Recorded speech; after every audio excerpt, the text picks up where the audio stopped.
Assalamualaikum warahmatullahi wabarakatuh.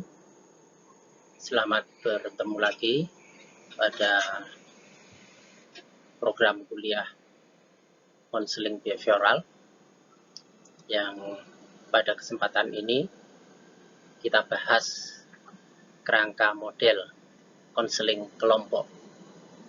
Ada dua bagian yang disiapkan untuk materi ini, yakni bagian 1 dan bagian 2. Dan kita saat ini mulai dengan bagian 1. Konseling kelompok ini dikaji pada mata kuliah konseling behavioral karena cakupan kurikulum pada mata kuliah ini meliputi konseling individu dan konseling kelompok. Karena itu ini sebagai pengantar sebelum nanti membahas konseling individu maupun konseling kelompok dengan model behavioral. Apa yang dimaksudkan dengan konseling kelompok? Kita mulai saja dengan beberapa pengertian yang telah dikemukakan oleh sejumlah ahli. Yang pertama, ada yang memandang konseling kelompok sebagai satu jenis aktivitas kelompok yang memberikan layanan konseling terhadap 2 orang konseli atau lebih dengan tujuan menangani masalah-masalah penyesuaian diri dan masalah-masalah perkembangan. Kalau dilihat dari tekstual yang ada ini, tampak seakan konseling itu berfokus pada penanganan masalah, sehingga bisa dibedakan secara tegas dengan bimbingan kelompok yang mungkin lebih bersifat pencegahan dan pengembangan. Namun, penjelasan tambahan dari pengertian ini sebagaimana diperoleh dari buku Kamus Istilah Bimbingan Konseling dari Harper, dilanjutkan bahwa aktivitas kelompok tersebut memusatkan pada pencegahan sekaligus perbaikan masalah-masalah yang dihadapi individu. Dengan demikian, konseling kelompok tidak dibatasi ketika seseorang atau anggota-anggotanya itu sedang mengalami masalah, tetapi bisa juga sifatnya pencegahan. Lebih lanjut tentu nanti untuk keperluan pengembangan. Kita lihat pengertian yang lain.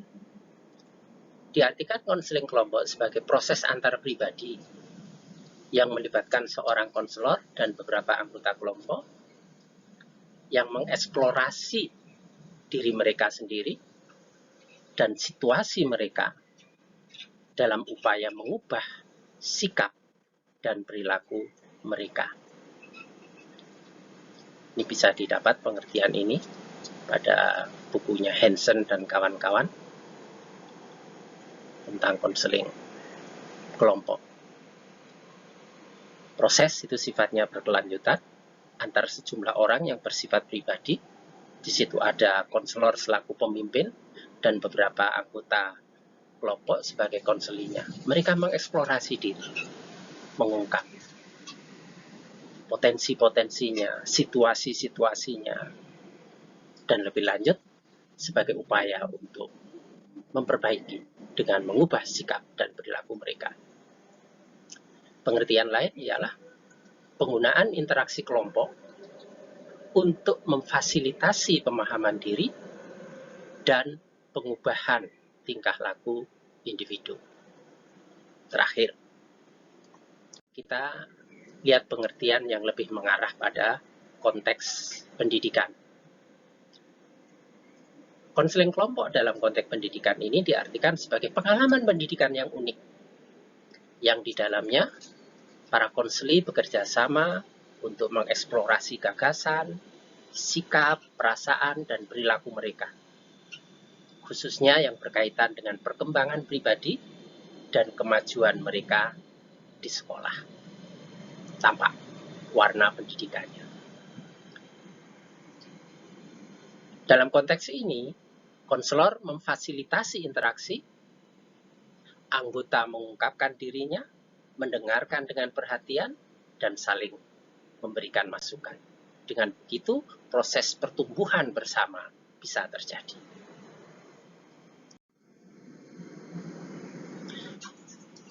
Beberapa asumsi konseling kelompok, karena ini satu pilihan dalam pemberian layanan. Apa asumsinya?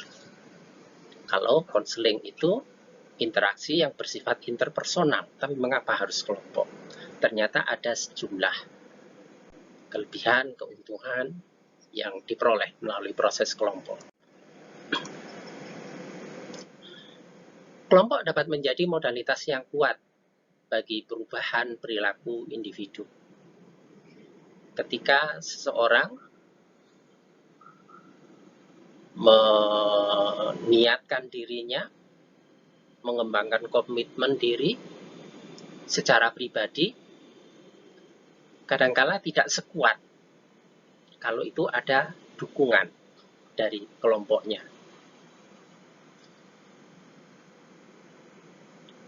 Situasi kelompok bisa memperkuat dorongan, mendorong individu untuk mengubah perilakunya. Kelompok juga dapat digunakan sebagai latar dan wahana praktek perilaku baru. Masalah perilaku itu sering terjadi pada konteks sosial. Ketika seseorang butuh untuk mencoba menerapkan perilaku baru, maka kelompok itu bisa menjadi semacam lab untuk berlatih. Menghadapi orang lain misalnya. Kalau berlatih sendiri, simulasi sendiri sulit. Tapi dengan adanya anggota yang lain, maka bisa berlatih mendekati ke situasi nyata. Kekuatan proses kelompok yang dikerahkan secara positif akan mempengaruhi anggota kelompok secara positif pula. Kelompok itu bisa negatif, bisa positif. Orang bisa terpengaruh oleh situasi kelompoknya, oleh kekuatan kelompok. Tetapi kalau kelompok itu diarahkan pada positif, maka pengaruhnya akan positif. Kondisi fasilitatif pada konseling kelompok ternyata berfungsi sebagaimana konseling individual. Sejumlah kondisi fasilitatif seperti empati, unconditional positive regard, genuine, care, dan lain-lain itu yang lazim diterapkan dalam latar konseling individu, ternyata itu diperlukan juga. Itu efektif juga diterapkan pada latar kelompok. Lalu individu berkemampuan untuk mempercayai dan dipercaya oleh anggota kelompok. Kadang orang tidak percaya pada orang lain maupun pada dirinya sendiri, tetapi secara potensial setiap orang punya kemampuan untuk percaya dan dipercaya oleh orang lain. Inilah yang dijadikan dasar diantaranya bagi pemilihan proses kelompok dalam konseling. Selain itu, setiap individu berpotensi untuk bertanggung jawab bagi perubahan dirinya. Ketika individu merasa hidupnya dikendalikan oleh orang lain, ia terdorong untuk mengubah perilaku yang merugikan dirinya.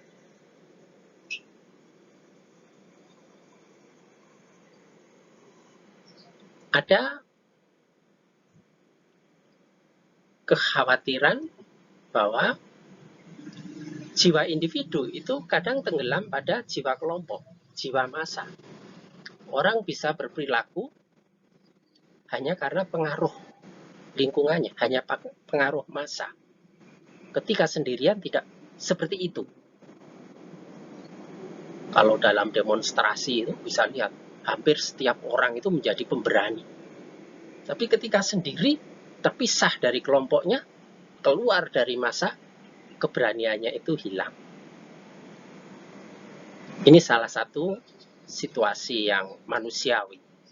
Tapi di balik itu, setiap individu itu diyakini tetap berpotensi, tetap memiliki kecenderungan untuk bertanggung jawab bagi perubahan dirinya.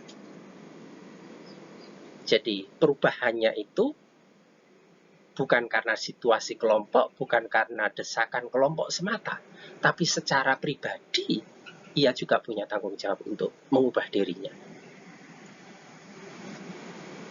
Ketika individu merasa hidupnya dikendalikan oleh orang lain, itu dirasakan mengganggu kesetimbangan diri, tidak enak, maka ia akan terdorong untuk mengubah perilakunya.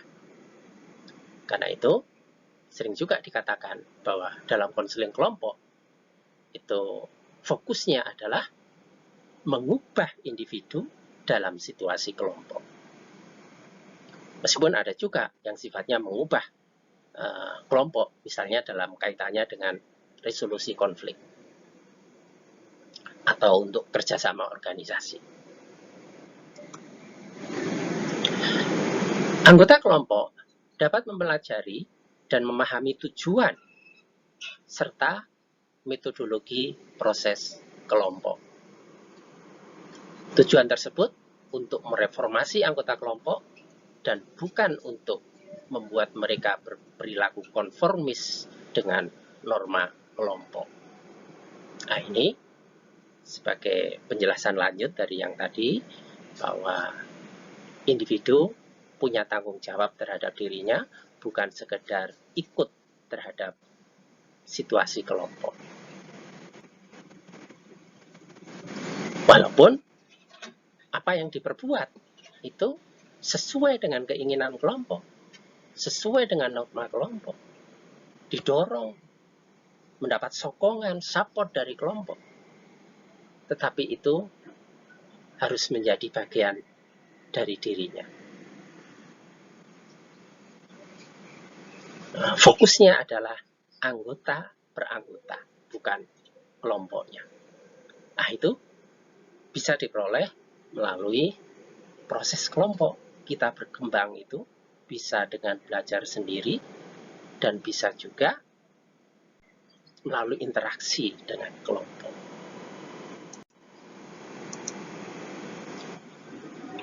Berikutnya, apa yang menjadi tujuan konseling kelompok? Pada dasarnya tujuan itu bersifat pribadi. Kalau difahami, konseling kelompok itu sebagai wahana konseling proses kelompok untuk tujuan-tujuan pribadi dalam setting kelompok, maka yang pokok tujuannya itu ya tujuan pribadi. Seorang datang ke kelompok itu untuk apa? Ada kepedulian apa? Ada permasalahan apa? Ada urusan apa?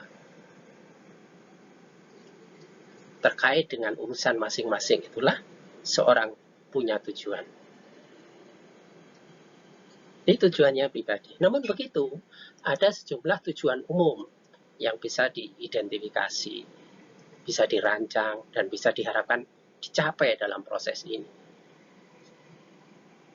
Di antaranya, belajar mempercayai diri dan orang lain. Ketika orang sedang dalam krisis untuk percaya terhadap orang lain, melalui proses kelompok yang di situ aman, saling mendukung, bisa tumbuh. ia bisa berlatih, setiap orang bisa berlatih untuk belajar percaya pada diri dan belajar mempercayai orang lain. Lalu meningkatkan kesadaran, pemahaman, dan identitas diri melalui eksplorasi diri, ada balikan dari orang lain, masukan dari orang lain. Kesadaran pemahamannya itu akan meningkat. Wawasan wilayah kesadarannya itu akan semakin luas, dan dengan dukungan ada konsistensi informasi, menurut saya seperti ini, menurut orang lain seperti itu, menurut si dia juga seperti itu, akan menegaskan identitas dirinya. Lalu dalam proses kelompok, seorang akan lebih menyadari kesamaan kebutuhan, kesamaan masalah. Dengan itu akan mengembangkan rasa universalitas. Ketika orang sendiri, bisa saja ia merasa bahwa hanya dia yang bermasalah seperti itu, seperti orang sakit itu. Bisa saja ia merasakan bahwa yang paling menderita, yang sakitnya berat itu hanya dia sendiri. Tapi ketika ia bertemu dengan orang-orang lain di rumah sakit, misalnya, oh ternyata tidak sendiri. Dalam proses kelompok, saya mengalami masalah psikologis. Seolah-olah saya yang paling sedih, saya paling menderita. Oh ternyata orang-orang lain juga punya masalah yang serupa. Saya butuh sesuatu yang tidak terpenuhi. Ternyata orang lain juga punya kebutuhan-kebutuhan tertentu yang tidak terpenuhi. Dan kebutuhan-kebutuhan itu ternyata sama. Saya butuh itu, orang lain juga butuh itu. Jadi setiap orang ada kesamaan kebutuhan. Juga ada kesamaan masalah. Masalah pribadi, masalah sosial, masalah kesehatan, dan masalah-masalah yang lain. Yang saya alami ternyata dialami juga oleh orang lain. Dengan gitu, ia tidak merasa sendiri dalam hidup. Dan dengan demikian juga bisa mengembangkan rasa kebersamaan di antara anggota, lebih lanjut nanti kepada sesama manusia. Meningkatkan penerimaan, kepercayaan, harga diri, dan memperoleh pandangan baru tentang diri dan orang lain. Ini pengaruh lanjut. Lalu mengembangkan perhatian dan kasih terhadap orang lain. Orang lain berbicara, kita mendengarkan, memperhatikan. Ini latihan. Berempati. Berlatih berempati di sini. Melihat seseorang bermasalah, ada perasaan yang muncul, yang bisa merasakan bagaimana situasi perasaan orang itu. Dalam proses kelompok ini bisa tumbuh.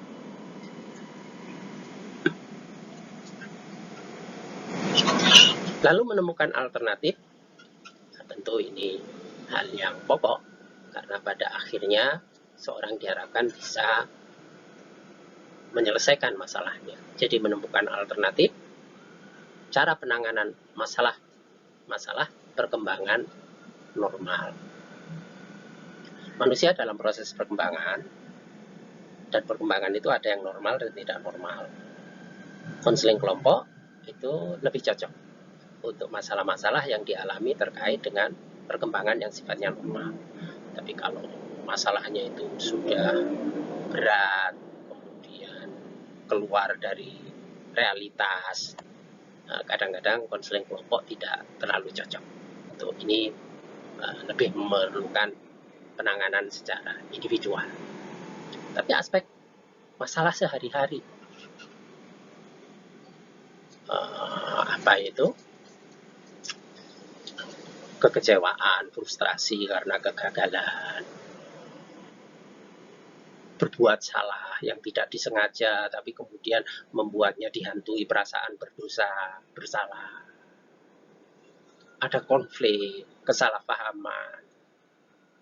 Nah ini kan masalah sehari-hari yang sifatnya normal, bisa dialami oleh siapa saja. Dan itu bisa ditangani dalam konseling kelompok. Berikutnya dapat meningkatkan pengarahan diri kesaling bergantungan. Kita hidup dengan orang lain dan tidak bisa tumbuh sendiri kecuali saling bantu, saling bergantung satu dengan yang lainnya, dan tanggung jawab terhadap diri maupun terhadap orang lain. Kemudian menyadari pilihan diri dan membuat pilihan dengan bijak. Pilihan diri itu kesadarannya ditambah melalui proses ini. Karena adanya pandangan baru, reevaluasi, penyajian sudut pandang yang lain dari anggota, kesadaran terhadap pilihannya itu semakin meningkat.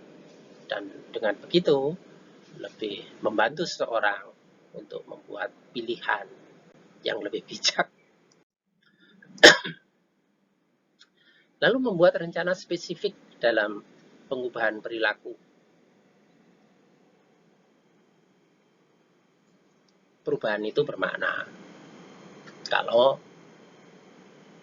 ada langkah-langkah yang jelas, ada rencana yang spesifik. Kegagalan itu sering terjadi karena hanya ada cuatan ide untuk melakukan sesuatu hal yang sifatnya umum, dipandang itu sudah sebagai satu perubahan. Padahal konkretnya, spesifiknya apa itu belum jelas. Misalnya, orang yang mengalami ketidakseimbangan atau permasalahan dalam keluarga, kemudian mengatakan, ya sudah, saya akan memperbaiki hubungan saya di keluarga. Memperbaiki hubungan di keluarga itu kan sesuatu yang sifatnya umum, tidak jelas. Rencana spesifiknya itu apa? Apakah menjadwalkan makan bersama, menjadwalkan rekreasi pada hari-hari tertentu, menyediakan waktu untuk berbincang, bercengkrama anggota keluarga, merencanakan untuk saling memberi hadiah pada waktu tertentu. Rencana-rencana spesifik. Dan untuk itu perlu komitmen dalam pelaksanaannya. Lebih lanjut adalah mempelajari keterampilan sosial atau keterampilan hidup yang lebih efektif. Seorang bisa saja membuat pilihan-pilihan untuk mengembangkan satu cara memenuhi kebutuhan-kebutuhannya, menyelesaikan persoalan-persoalan perkembangannya. Tapi dengan belajar bersama, dia bisa tahu ada sejumlah keterampilan yang lebih bagus, yang itu bisa dijadikan pilihan. Lalu menjadi lebih peka terhadap kebutuhan dan perasaan orang lain. Ini penting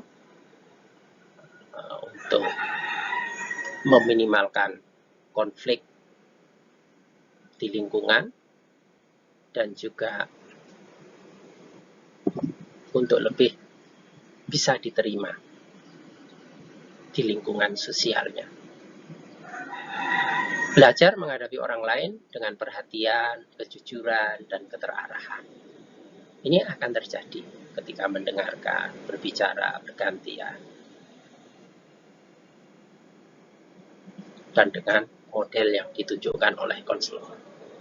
Lalu memperjelas nilai-nilai diri dan memutuskan perlu tidaknya diubah dan bagaimana cara mengubahnya.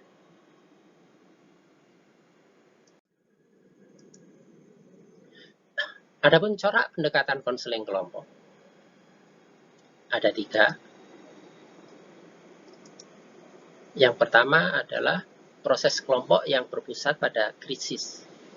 Krisis itu ketika situasinya mendesak. Misalnya saja ada rencana bunuh diri massal. Kan beberapa kali kejadian semacam itu terjadi.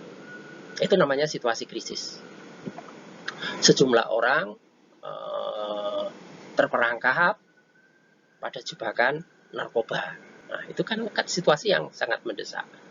Setelah ada bencana, lalu perlu penanganan stres pasca trauma. Itu situasi-situasi yang mendesak. Itu berpusat pada krisis. Ada tawuran. Nah, itu situasi krisis. Kemudian berpusat masalah.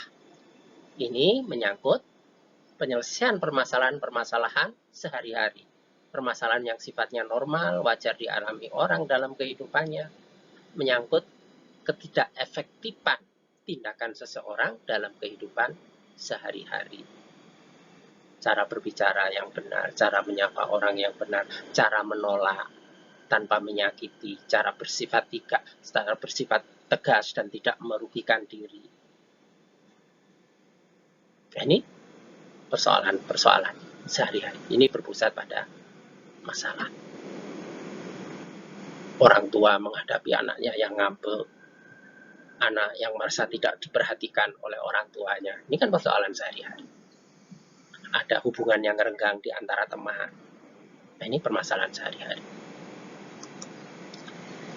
Dan yang ketiga, yang berpusat pada pertumbuhan. Ini menyangkut minat umum terkait perkembangan pribadi sosial. Ini sifatnya pada pengembangan keterampilan-keterampilan tertentu. Misalnya belajar untuk lebih sensitif terhadap orang. Di situ belajar keterampilan-keterampilan untuk meningkatkan kualitas hidup seseorang.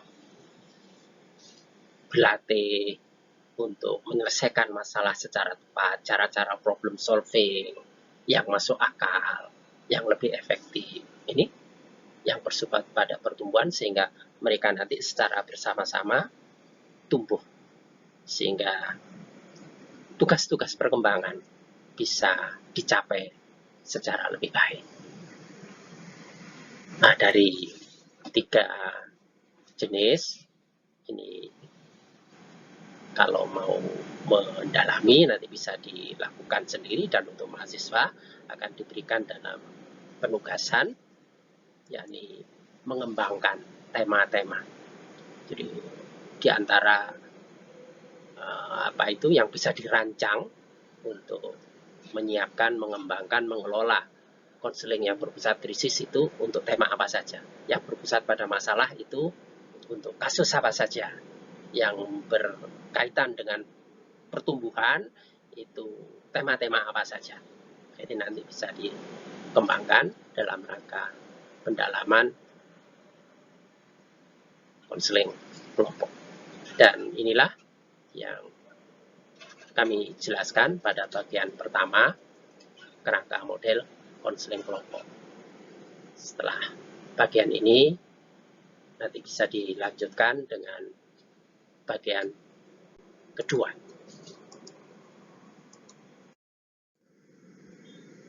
Terima kasih. Assalamualaikum warahmatullahi wabarakatuh.